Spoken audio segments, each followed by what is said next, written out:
Welcome sa Dries TV. Kung interesado ka sa ganitong news, huwag kalimutang isubscribe ang ating YouTube channel. Maraming salamat! Welcome po ulit sa ating panibagong update tungkol kina Kim and Paolo Abilino. Sa bawat update natin, tatalakayin natin ang mga pinag-uusapan sa mundo ng social media tungkol kina Kim and Paolo Abilino. Kaya naman kung hindi pa po kayo nakasubscribe dito sa ating channel nako, i-click nyo na po yan and isama nyo na din ang bell button. So, ayun, welcome back again sa ating YouTube channel mga ka-Kimpaw, and sa update natin ito, ang pag-uusapan natin ay tungkol sa mga importanteng kaganapan kina Kim and syempre kay Paolo Abilino. Pero bago po yan, maraming salamat sa patuloy po ninyong pagsuporta at pagsubaybay sa mga daily update. Okay? At bilang pasalamat, narito po mga napili nating komento patungkol yan sa naging previous update natin. Unang komento mula po ito kay Ginang Norma Dayag. Sabi niya, Dries TV, AC Balita, siya yung nag-vlog kay TY Dries for clarification. Siya po yung nag-vlog na tumanggi si Kim na doon sa proposal ni Pao ng engagement nila at tumanggi siya na magpakasal si Kimi kay Pao. Itong si AC Balita na vlogger ay basher siguro, kaya Dries, di na ako manonood dito sa AC Balita. Dries, umalis na ba sila? Magkasabay ba sila na umalis? At iisa ba yung plane na sinakyan nila? God bless us all. So maraming salamat po sa komento, Ginang Norma Dayag, no? So kung panay negativity at mga fake news yung binabalita po ng isang account, lubayan nyo na po yan, okay? Kasi wala naman pong katotohanan yung mga pinagbabalita niya na tumanggi sa proposal. Diba walang ganun, mga ka-Kimpaw, wala pong ganun, okay? Kaya dito lang tayo sa mga good news. Good news lamang mga ka-Kimpaw, kasi yung mga bad vibes na yan, mga bad news na yan, nakaka-stress po yan mga ka-Kimpaw.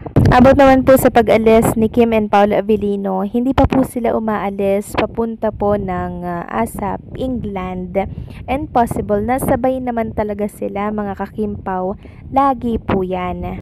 Ang susubaybayin natin bukas ay kung bukas sila aalis, kasi karamihan po ng pupunta sa ASAP England bukas yung alis. Ewan ko lang kay Kim and Paolo kung bukas din yung alis nila, 'di ba? Kasi mahaba pa naman yung araw mga ka-Kimpaw kaya pwede silang magpahuli, 'di ba? So tingnan natin. Maraming salamat po sa komento, Ginang Norma Dayag, God bless and mag-iingat po kayo. At ang pangalawang komento naman ay mula po kay Jairus Kitchen. Sabi niya, hindi galit si Ate Lakam.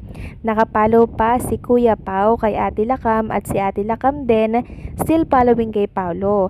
Si Ate Lakam ang may kasalanan, kaya sana wag nang isali si Kuya Pao. Botong-boto ang lahat kay Paolo kasi mabait at alam natin na di sasaktan si Ate Kimi. Iba siya magmahal, totoo at serious din.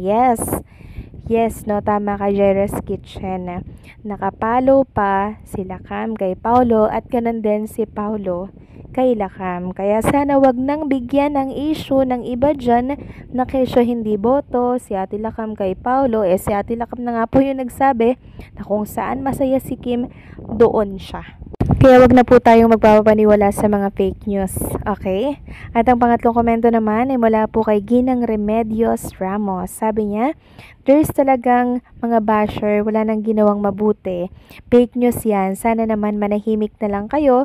Wala na kayong magagawa kahit anong gawin nyong paninira. Tandem ng Kimpaw, di nyo kayang buwagin, mahal nila ang bawat isa.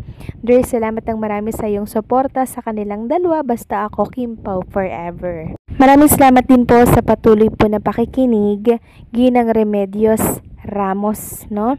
And maraming salamat dahil andyan kayo palagi at nakikinig sa mga daily update natin. Tama po kayo, walang gagawing maganda yung mga bashers na yan, kundi panay paninira kay Kim and Paolo. Kaya naman, ignore natin yan, wag natin yang pansinin. Okay, wag tayong mag-engage sa mga fake news, sa mga bashers, kasi stress lang yung ibibigay yan sa atin, okay? So maraming salamat sa mga komento po ninyo mga ka-Kimpaw. God bless and mabuhay po kayo. So yun na nga, pag-usapan na natin itong mga nakalap nating balita sa gabing ito. At unahin nating pag-usapan ang tungkol nga dito sa inilabas ni Chinita Princess na mga picture niya po, no? Kuha po ito mga kakimpaw sa Cebu during lock-in taping ng The Alibay. And yung inilapag po ni Paolo Avellino na picture nila together ni Chinita Princess doon sa airport po ng Cebu na si Kim yung kumuha at nag-selfie, si Paolo yung naglapag sa Discord, nilagay na din po ni Kim Chiu dito sa kanyang post sa Instagram. Ayan, ipapakita ko na lamang sa inyo para makita ng lahat yung wala pong account dito sa Discord. So, yan po yung nilapag ni Chinita Princess. Okay, yan po yung sinelfie po niya. So, talagang shinare niya po sa mundo ng social media, no? Nitong si Kim, then si Paolo sa Discord naman. Parang naman patas at makita ng lahat, di ba? Kaya malaya na natin yang maipopost kasi wala na po sa Discord. Nandirito na sa social media.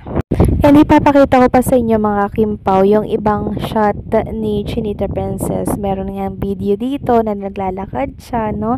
So, reveal the videographer Chinita Princess. Walang iba kundi po si Paolo Avellino. Alam naman natin na si Paolo lagi ang kasama ni Chinita Princess, diba? And syempre, may caption dito si Kim Chiu, mga kakimpaw, na kung saan talagang meron siyang pinasalamatan dito na isang tao or ilang taong nasa paligid niya na kung saan hindi po siya iniwan nung time na talaga namang dumaranas po siya ng matinding problema sa personal niyang buhay.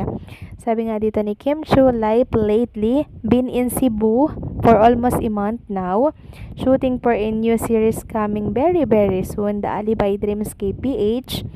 Nothing feels being home in your motherland where so many memories live. The past weeks have been a tough jungle between work and personal life, but I'm beyond grateful. Ayan na, I'm beyond grateful for everyone who's been there for me through it all. Taking it one day at a time, trusting that everything unfolds in His will. So, alam naman natin, si Paolo Avellino po mga kakimpaw, ang isa si talagang hindi po iniiwanan si Chinita Princess at andyan para i-comfort siya. Diba? Sabi pa niya dito, have a blessed Sunday everyone. Bags from House of Little Bunny PH. Click link on my bio to shop. Sa mga gusto pong magbili ng bag, i-click nyo lang po yung kulay violet na link mga kakimpaw, okay? Para doon kayo maka-order. So, dito, inamin niya talaga mga kakimpaw na hindi talaga siya iniwanan ni Paolo Avellino para siya i-comfort. So, maraming salamat kay Paolo, no? Kahit hindi niya po yan pangalanan, alam natin si Paolo Avellino, yung lagi pong nasa tabi ni Chinita Princess para siya ay alalayan. So, pakatatag ka lang, Kimi. Alam kong maayos mo yan. At mag-heal din ang mga sugat ng kahapon. So, paano mga kakimpaw? Hanggang dito na lamang pong update natin. At maraming salamat sa patuloy po na pagsuporta.